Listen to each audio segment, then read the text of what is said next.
ಗುಲಾಬಿ ಪಾರಿವಾಳವು ಮಾರಿಷಸ್ ದಕ್ಷಿಣದಲ್ಲಿ ಮಾತ್ರ ವಾಸಿಸುತ್ತದೆ. ಇದು ಬೀಜಗಳು ಮತ್ತು ಹಣ್ಣುಗಳನ್ನು ತಿನ್ನುತ್ತದೆ. ಇದು ಅತ್ಯಂತ ಅಪರೂಪದ ಹಕ್ಕಿ ಹಾಗೂ ಅಳಿವಿನಂಚಿನಲ್ಲಿರುವ ಪಕ್ಷಿಯಾಗಿದೆ. ನಿಮಗಿದು ಗೊತ್ತೇ? ಇದು ಕಾಂಕ್ರೀಟ್ ಅಲ್ಲ, ಇದು ಭಾರತದ ನವದೆಹಲಿಯ ವೈಮಾನಿಕ ದೃಶ್ಯ, ಏರಿಯಲ್ ವ್ಯೂ. ಪೂರಿ ಜಗನ್ನಾಥ ದೇವಾಲಯದ ಅರ್ಚಕರಾದ ಅನಿಲ್ ಗೋಚಕರನ್ನು ಸ್ಥಳೀಯರು ಜಗನ್ನಾಥರ ಬಾಡಿಗಾರ್ಡ್ ಎಂದೇ ಕರೆಯುತ್ತಾರೆ. ಇವರು ಅಂತಾರಾಷ್ಟ್ರೀಯ ಬಾಡಿ ಬಿಲ್ಡರ್. ಆಶ್ಚರ್ಯವೇನೆಂದರೆ ಇವರು ಶುದ್ಧ ಸಸ್ಯಾಹಾರಿ. 70ರಷ್ಟು ಜನರು ಹಿಪ್ಟಿಕ್ ಎಳೆತವನ್ನು ಅನುಭವಿಸಿರುತ್ತಾರೆ. ಇದು ಬೀಳುವ ಸಂವೇದನೆಯಾಗಿದ್ದು, ನಿದ್ರಿಸುತ್ತಿರುವಾಗ ಇದ್ದಕ್ಕಿದ್ದಂತೆ ಎಚ್ಚರಗೊಳಿಸುವ ಪ್ರಕ್ರಿಯೆ ಇದು. ಫ್ರೆಂಚ್ ಫ್ರೈಸ್ ಫ್ರಾನ್ಸ್ನಿಂದ ಬಂದಿಲ್ಲ, ಅವು ಬೆಲ್ಜಿಯಂನಿಂದ ಬಂದಿರುವುದು.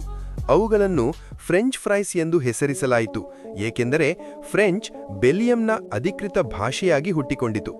ಹೆಚ್ಚು ಚಾಕ್ಲೇಟ್ ನಾಯಿಗಳನ್ನು ಕೊಲ್ಲುತ್ತದೆ, ಏಕೆಂದರೆ ಇದು ಅವುಗಳ ಹೃದಯ ಮತ್ತು ನರಮಂಡಲದ ಮೇಲೆ ಪರಿಣಾಮ ಬೀರುವ ಥಿಯೋಬ್ರೋಮೈನ್ ಅನ್ನು ಹೊಂದಿರುತ್ತದೆ. ಜಿರಾಫೆಗೆ 24 ಗಂಟೆಗಳ ಅವಧಿಯಲ್ಲಿ ಕೇವಲ 5ರಿಂದ 30 ನಿಮಿಷಗಳ ನಿದ್ರೆ ಬೇಕು. ಜಪಾನಿನ ವಿನ್ಯಾಸಕ ಯಸುಹಿರೋ ಸುಜುಕಿ ಅವರು ನೀರನ್ನು ತೆರೆಯುತ್ತಿರುವಂತೆ ಕಾಣುವ ದೈತ್ಯ ಜಿಪ್ಪರ್ ದೋಣಿಯನ್ನು ರಚಿಸಿದ್ದಾರೆ. ಇದು ವಿಶ್ವದ ಅತ್ಯಂತ ಚಿಕ್ಕ ಕೃತಕ ಹೃದಯವಾಗಿದೆ.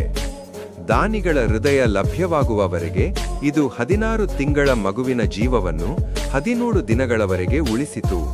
99ರಷ್ಟು ಜನರು ಇದನ್ನು ಇಷ್ಟಪಡುವುದಿಲ್ಲ, ಏಕೆಂದರೆ ಅವರು ಸೆಲೆಬ್ರಿಟಿಯಲ್ಲ.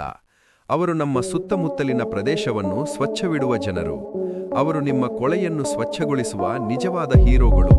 ಅವರನ್ನು ಗೌರವಿಸಬೇಕು.